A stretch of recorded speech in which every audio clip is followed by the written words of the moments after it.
Ladies and gentlemen, the story you are about to hear is true. The names have been changed to protect the innocent. Dragnet is brought to you by Chesterfield, made by Liggett & Myers, first major tobacco company to bring you a complete line of quality cigarettes.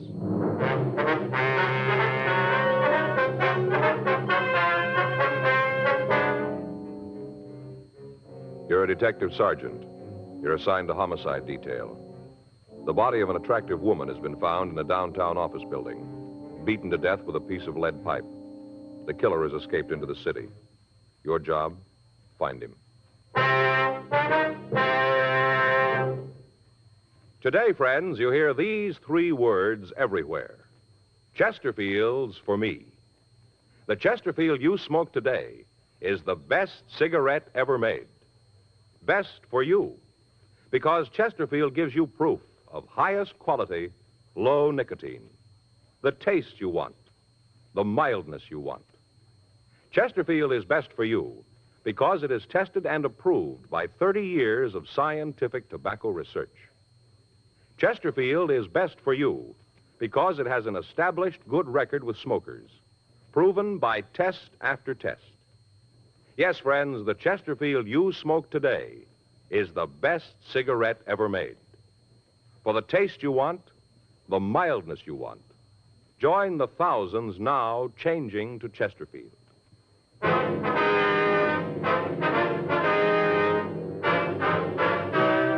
Dragnet, the documented drama of an actual crime. For the next 30 minutes, in cooperation with the Los Angeles Police Department, you will travel step by step on the side of the law through an actual case transcribed from official police files. From beginning to end, from crime to punishment, Dragnet is the story of your police force in action. It was Thursday, April 15th. It was warm in Los Angeles. We were working the day watch at a homicide detail. My partner's Frank Smith. The boss is Captain Lorman. My name's Friday. We just left the murder room, and it was 7:40 a.m. when we got to suite 718, the building manager's office. Miss Joyce? Yes. You men cops? Yes, ma'am. We understand you're the one who found the body, is that right? Oh, that's right. I found her. Oh, it was an awful thing. This is my partner, Frank Smith. My name's Friday. Wonder if you feel up to telling us exactly what happened. Oh, sure. It's just about the most terrible thing ever happened to me. Is there something we can get you, ma'am? Oh, no, thanks. Janie brought me some hot coffee. Who's Janie? Janie Alquist. She works the first 3 floors. She brought me some hot coffee. I see. She was up here, and they let her bring it. All right, Miss Joyce. If you just tell us about it, please. Look, right from the beginning. You want to hear all about the whole thing? If you would, please. Well, I came on at 4, just like always. I punched in and came up to the 10th floor and started in. Got the things out of the closet on the 10th. Mm-hmm. Usually I start on the 7th. But now and then I like to do it a little different, and I start on 10 and work down. Yes, ma'am. What time was it when you found the body? Oh, just a few minutes ago. I guess about 7, right around in there. I only had 2 more offices to do, and I'd be finished. I just had 2 more when I got there. Yes, ma'am. If you'd go ahead and tell us about finding the body. Oh, well, I unlocked the door, and I saw the light inside. I thought it was kind of funny, because usually it's dark. You mean in the office? Yes, and where Mrs. Fitzgerald's desk is, it's usually dark. Yes, ma'am. I thought it was kind of funny, like I said. But then I thought that maybe she was working. Mm-hmm. She does accounting, you know, woman accountant, and I thought she was working. Mm-hmm. So I knocked. I didn't just want to go right in if she was working, you know, disturb her. So I knocked. Mm-hmm. But she didn't answer. Right, go ahead, please. Well, I opened the door and went in. Right off, I was kind of sore about it. No excuse for a thing like that. No excuse at all. What do you mean? Well, didn't you see the place? Didn't you look? Yeah. Well, then you know what a mess it was. Papers all over the floor, and ashtrays spilled, all that mess, and I'm supposed to be through at 7:30. Well, I'd never have made it. Never got through on time. And that's when I saw her behind the desk. Oh, it was an awful thing. There she was on the floor, dead. Yes, ma'am. There was no one else in the office? No. Just Mrs. Fitzgerald. She was on the floor behind the desk. What'd you do then? Oh, I screamed. out as loud as I could. I wanted somebody to come up there right away. And that was the first time I ever saw anybody dead. Then I ran out of the office and went downstairs to get somebody to help. Just an awful thing. Oh, poor Mrs. Fitzgerald. Oh, she was so nice. All the time saying hello when she'd come in early and I'd still be working. Oh, I think about it and I just can't believe that it's true. I just can't hardly believe it. Did you see anyone on the floor while you were working? Just Mrs. Fitzgerald. No, ma'am. I mean, was there anybody in the halls of the building? Oh, no. No, not that I saw. There wasn't anybody. I'd have seen them if they was there, but they weren't. All right, Miss Joyce. We'll contact you tomorrow about a statement. Meantime, we'll leave you one of our cards here. If you think of anything we should know, we'd appreciate it if you give us a call. Oh, I sure will. Anything at all I think of, I'll call you. Can I go now? Yes, ma'am. I've Certainly. got to go home and take a hot bath and calm my nerves. Surely. Oh, it sure is going to be a shock to her husband. Of course, not that he'll mind too much. I beg your pardon? Her husband, you know, Mr. Fitzgerald. Yes, ma'am. What about him? Well, just that it isn't going to bother that one too much. Why do you say that? Oh, I shouldn't have said anything. Not a word. I shouldn't have told you. I'd get fired, sure. Well, if it's got anything to do with Miss Fitzgerald's death, maybe you better tell us, don't you think? Well, if you'll promise not to tell the supervisor. All right, go ahead. It gets dull just being in a big building by yourself, all alone at night when there isn't anybody around. It's pretty dull. Mm-hmm. Once in a while, not real often, but just once in a while, I kind of read some of the letters that people throw away, you know, in the wastebasket. Mm-hmm. They don't want them anymore, so when it gets real dull, I read them. And I've read some in Mrs. Fitzgerald's office from her husband, Mr. Fitzgerald. Yeah. Seems like they've been having some kind of a big fight, going to court and all. I don't know what it's all about, but they've been fighting. And in the letters, he tells how she ought to leave him alone. I guess she's asking for a lot of alimony or something. That's what it sounded like to me. Some of the letters, the way he wrote to her, mean, used to threaten her all the time. You saw these letters where he threatened her, did you? Yes. One, I guess it was about a week ago. He said in that if she tried to railroad the thing through, now that's what he said, railroad the thing through, he'd come up here and... Yes, go ahead. Well, that's all there is. I couldn't find the other piece of the letter where he said what he was going to do. See, she tore up the letters after she read them. Mm-hmm. All right, Miss Joyce, thank you very much. No, I hope I helped. Yes, ma'am, I certainly have. I sure wish I could have found that other piece of the letter. No way of knowing what it said. Yes, ma'am. You suppose he really meant it? I don't know. We'll ask him.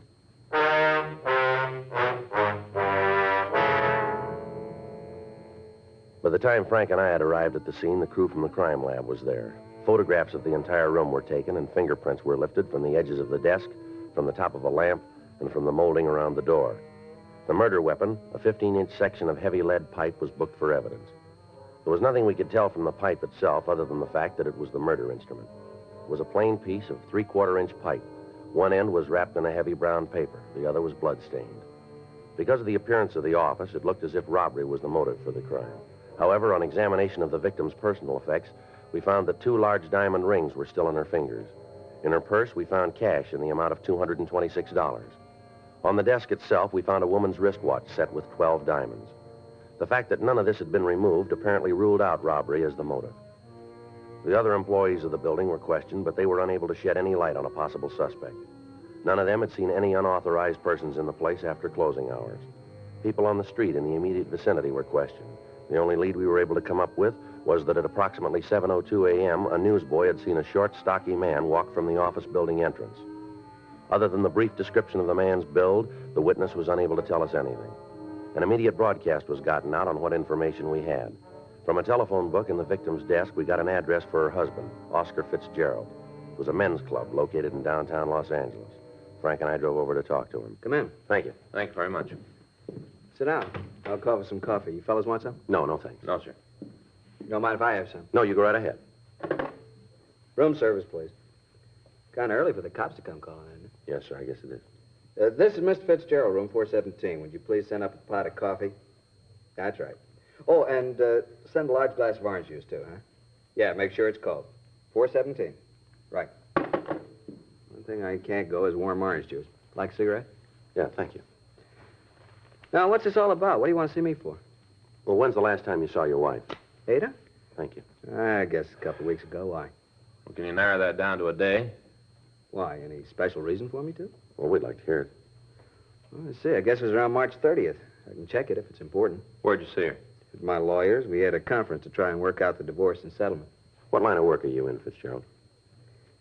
I think you better tell me what this is all about before I answer any more questions. If this is some sort of trick Ada's trying, you tell her it won't work and she can get off my back. No, it's no trick. I think it might be better if you'd cooperate with us and answer the questions. All right, but I'm going to tell you going in that if you try to pull a fast one, I'm going to deny everything I tell you now. If you tell us the truth, you won't have any trouble. Now, where do you work? Right now, I'm between. What's that mean exactly? I'm an actor right now. I haven't got an assignment. Where'd you work last? Picture studio.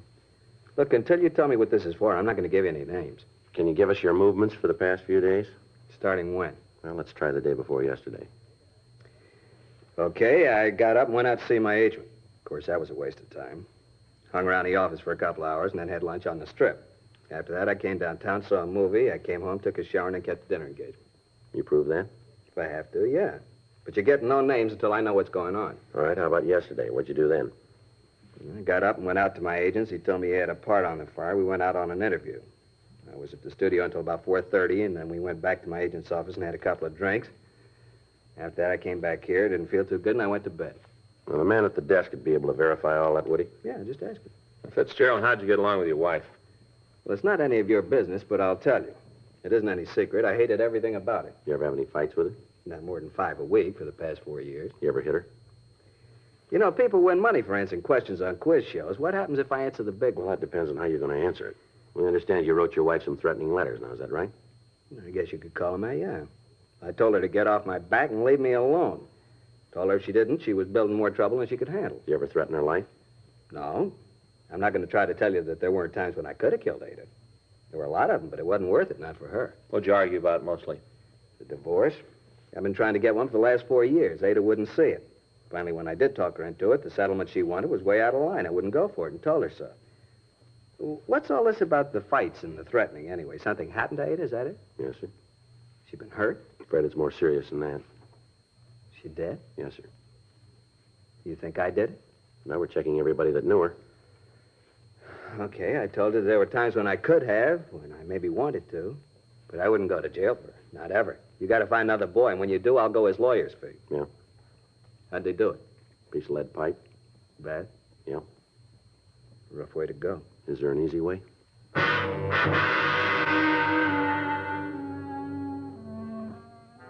We made a preliminary search of the room, but we found nothing that would tie in the victim's husband, Oscar Fitzgerald, with the crime. We talked to the desk clerk, and he verified the man's story that he'd been in his apartment the evening of the killing. Fitzgerald made arrangements with us to attend the coroner's inquest, and Frank and I went back to the city hall. We checked with the crime lab on their investigation. Lieutenant Lee Jones told us that they'd been able to lift several partial fingerprints from the murder weapon, but that they were impossible to classify. He went on to say that the other prints that had been found at the scene were unusable as evidence, since it would be difficult to get enough points for identification. The other physical evidence taken from the office was of little use. A check had been made of the piece of pipe, but it was found to be of a common type and impossible to trace. Microphotographs had been made of the serrated edges, and these had been booked as evidence. We asked the stats office to make a run on the M.O. of the crime, and they told us that they would start through their files immediately. For the next 2 days, Frank and I talked to all of the friends and relatives of the victim, attempting to find a motive for the crime. From what we had to work on, the only plausible reason for the killing was either revenge or jealousy. None of Mrs. Fitzgerald's friends or business acquaintances were able to point out anyone with a strong enough reason to kill the woman. Monday, April 19th, Frank and I got back to the office after interviewing one of the victim's business competitors. Well, that's another one that didn't go anyplace. Well, seems like that's all we've been drawing on this one, doesn't it? Yeah. I'll check the book. All right. Anything come in from the stats office yet? No. Said they'd have the rest of the run for us this afternoon. First punch didn't turn anything. I got it. Homicide, Friday. Yeah, Jack. Anything on him? Sure. We're no place now. Well, no, anything's got to be. You want to give me that address? All right. All right, we'll check it. Good. All right, Jack. Thanks again. Bye.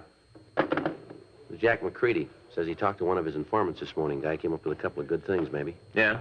One of them's about a guy in the Olympia bar at 4th and Kohler. Fella's pretty drunk. Been doing a lot of talking down there. Something for us? Maybe. He's bragging about beating a woman to death with a piece of pipe.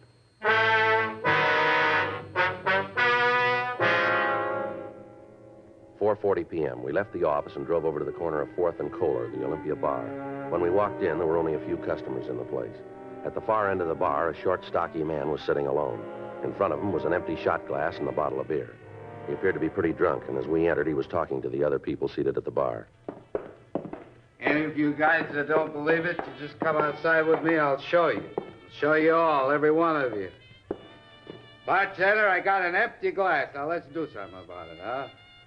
I need a drink. I think you had about enough of that, don't you? What? I said you had enough to drink. Who are you to tell me that, huh? Who are you to come in here and tell me what to do? What's the matter? You think you're cops or something, huh? Is that what you think? You called it. Come on, we want to talk to you. You mean you are cops? That's right. Well, listen, you better get out of here and do it fast if you know what's good for you. You just better. Frank? Yeah. Take your hands off me. You guys don't hear good, do you? Stand still. You come messing around with me, you're going to find out. You'll find out good. I'll give you the same thing I gave her, the same thing. Hold it, Frank. All right, come on, mister. Who are you talking about? I'll tell you who. I'll tell you good. Then you'll know, leave me alone if you know what's good for you. I'm talking about that Ada Fitzgerald, that's who. Ada. You go messing with me and you'll get what she got. I'm a pretty rough fella, you know. Pretty rough. Is that right? You betcha. You're not dealing with a kid, you know. Well, that makes it even then, doesn't it? Huh? You're not dealing with a woman.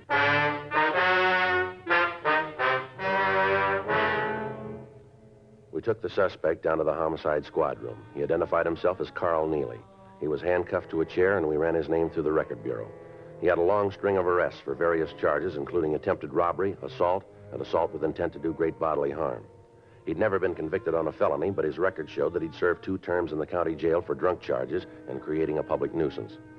While we were checking his record, the suspect passed out in an alcoholic stupor in the squad room.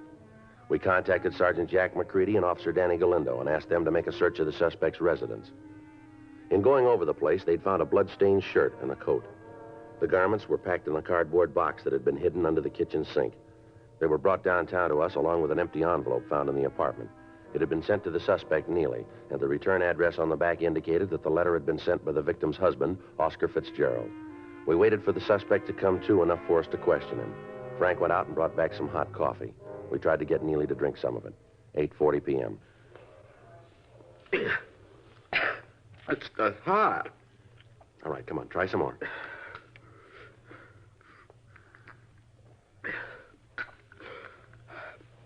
You're cops, huh? You've been the route before. Yeah. What am I here for? I want to talk to you about the Fitzgerald woman. Ada? Spouting off again. You said you killed her. Figures. Every time I get tanked up, I always kill somebody. It never fails. All right, tell us about the Fitzgerald woman. Nothing to tell. I read about it in the papers. This morning I started drinking. It always happens when I've been belting the booze. I right away tell people I killed somebody. These clothes here belong to you? Let me see. I don't know. Where'd you get them? Are they yours? I don't know. You got that many clothes? I know all the clothes I got. No trouble at all. Maybe you don't dress as good as me. All right, come off it, Neely. You're in trouble. Big trouble here. You sat in the bar this morning, told everybody about how you'd beaten a woman to death. We find these clothes in your apartment, bloodstains all over them. Here's another thing, this envelope. Where'd you get this? Through the mail, like it says. You see the stamp? You know Oscar Fitzgerald? I don't get mail from strangers. Sure I know him. Is it a crime to get a letter now? What was in that envelope? I don't think that's none of your business. Well, we do. What kind of dealings have you got with Oscar Fitzgerald? Well, you still work for him? Doing what? I took care of the place when him and Ada were married, sort of a general handyman. When'd you see him last? I don't know, maybe a couple of months ago, around there, 3 months. And what did he find so important that he wrote you about it? Look, he loaned me some money. He sent me a check. It was a loan, huh? Yeah. Sign any sort of note for the money? Well, I endorsed the check. It said on it I was a loan. What are you guys trying to prove, anyway? You trying to tie me in with Ada's killing? You look good for it. Oh, you're off your rocker. I had nothing to do with it. Sure, you got me for drunk, but that's all. Your record makes you look good for it. Clothes we found in your apartment don't help you. You sure Oscar Fitzgerald didn't pay you to kill his wife? Be a lot better if you told us the truth here, Neely. I'm telling you the truth. It's right in front of you. All you got to do is open your eyes. It's there. Where'd the bloodstains come from? They're mine. Well, tell us about it. Well, I got in a fight with another fella. Where? A bar down on 7th. When? Wednesday. Last week? Yeah, last Wednesday. What time did you have this fight? Closing time? That'd make it about 2 o'clock, huh? That's when the bar's closed. Where'd you go after you had the fight? Went up to a friend's house and had a couple more drinks. Who's a friend? You don't know him. He's got no record. What's his name? I don't want him dragged into anything. What's his name? Jackie Meadows. Let me see your hands, Neely. Sure. You got some pretty bad bruises there. You must have hit something pretty hard. The fight I told you about, that's where those came from. Tell us what you did after you left the bar. I told you I went up to Jackie's. I had a couple of drinks. What time did you get there? Around 3, maybe 3:10. What time did you leave? About 5. Where'd you go? I don't remember too good. I was pretty boozed up. Where do you think you went? Well, Jackie was worried about me being cut up from the fight. He wanted me to see a doctor. Yeah? He drove me down to Georgia Street Receiving Hospital. Yeah. I was there until 9:30 Thursday morning.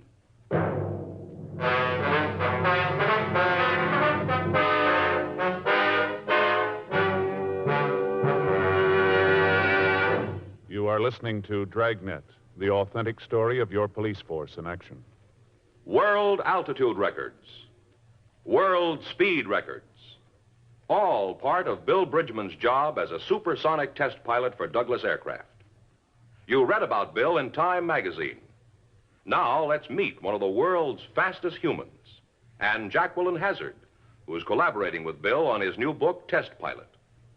They smoke America's most popular two-way cigarette, Chesterfield. I smoke the king size. After hearing what the Chesterfield people have been saying about them, I thought I should try them. I'm convinced they're best for me.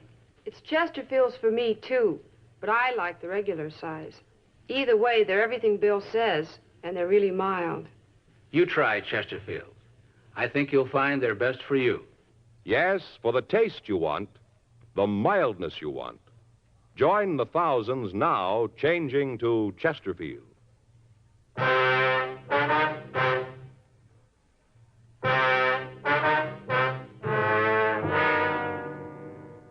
A call was put through to Dr. Hall at Georgia Street Receiving Hospital, asking if a patient was given emergency treatment on the morning of Thursday, April 15th. A search of the hospital records verified the story told to us by the suspect, Carl Neely. We checked through our crime reports, and we found that a miscellaneous injury report had been made. From the coroner's report, we knew that the victim had been murdered between the hours of 5 a.m. and 7 a.m. on that morning. We got in touch with Neely's friend, Jackie Meadows, and he also verified the suspect's story.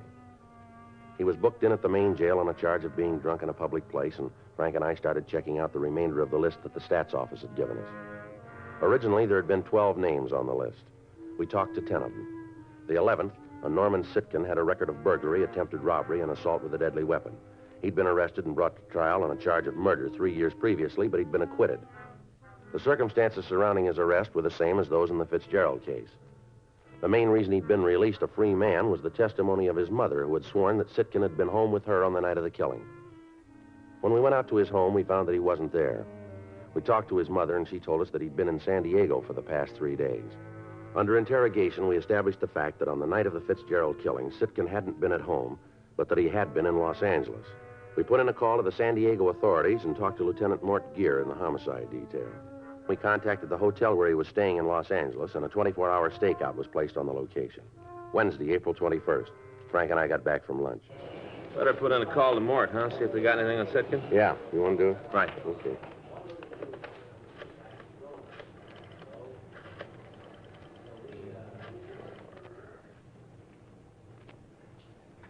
Hi, this is Frank Smith, robbery. Yeah, I'd like to put in a call to San Diego PD Homicide Bureau. Yeah, Lieutenant Mort Gear. No, it's a homicide. Yeah, DR 132549. Yeah, that's the one. Mm-hmm. That's 3268? Huh? Well, 58. Right. Okay, Sam, thanks.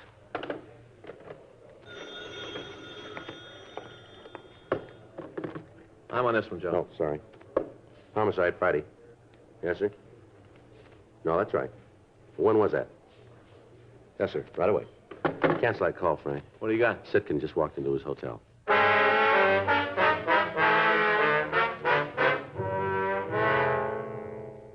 Frank and I left the office immediately and drove out to Sitkin's hotel. We talked to the officers on stakeout, and they told us that the suspect had just returned. They went on to explain that they'd given Sitkin no reason to suspect that anything was wrong and that he'd gone directly to his room. Frank and I got in the elevator, and we went up to the 4th floor. Yeah? All right, just a minute. Yeah? What do you want? You Norman Sitkin? Yeah, what do you want? Police officer. Come on. You got no right to do this. Let me see your warrant. Get your coat, Sitkin. We want to talk to you. What for? What do you got to talk to me about? I got nothing to say. Get your coat. Why? What's the charge? What are you taking me in for? Suspicion of murder? You're kidding. Well, you just keep thinking that. You mean this is for real? Come on, let's go. Well, no, wait a minute. I want to know what this is all about. Is that so? Well, sure. Figure I had something to do with that woman who was beaten to death downtown. Fitzgerald, I think that's the name, huh? Isn't that what you think? Well, you seem to know all about it. Well, you're way off on this one. I got an alibi that you can't break. I can see you guys figuring because I stood this kind of beef once before, you can make it stick this time. Well, it won't work, cop. None of it fits together. I can prove where I was that night every minute. All right. That's right, every minute. You check in my house. Happens I was with my mother, just like the other time. All night I was home. You going to stand on that?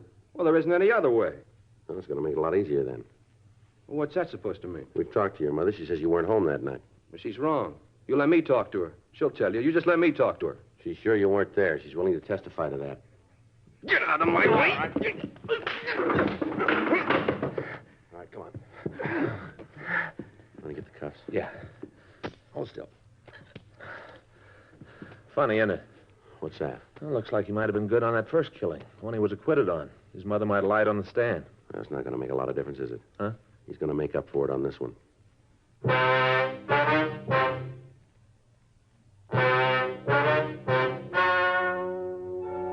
The story you have just heard is true. The names were changed to protect the innocent. On August 17th, trial was held in Department 97, Superior Court of the State of California, in and for the County of Los Angeles. In a moment, the results of that trial. Now, here is our star, Jack Webb. Thank you.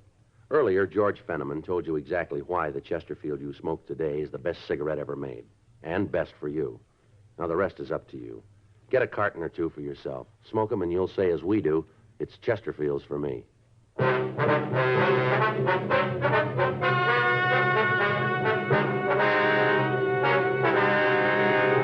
Norman Edward Sitkin was tried and convicted for murder in the first degree. On recommendation of the jury, he received the maximum penalty, and on July 19th, he was executed in the lethal gas chamber at the State Penitentiary, San Quentin, California.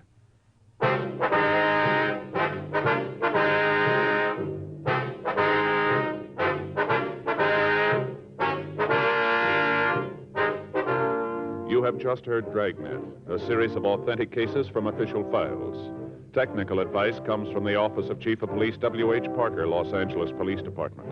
Technical advisors, Captain Jack Donahoe, Sergeant Marty Wynn, Sergeant Vance Frazier. Heard tonight were Ben Alexander, Virginia Gregg, Herb Ellis. Script by John Robinson. Music by Walter Schumann. Hal Gibney speaking. Watch an entirely different Dragnet case history each week on your local NBC television station. Please check your newspapers for the day and time. Chesterfield has brought you Dragnet, transcribed from Los Angeles. Filter tip smokers, this is it. L&M Filters. The one filter tip cigarette with plenty of good taste, much more flavor, much less nicotine, and effective filtration. Only the L&M filter contains the miracle product, alpha cellulose, absolutely pure, non-mineral, harmless to health. Yes, this is it. As Helen Hayes puts it, L&M filters are just what the doctor ordered. Buy L&M filters, the light and mild smoke.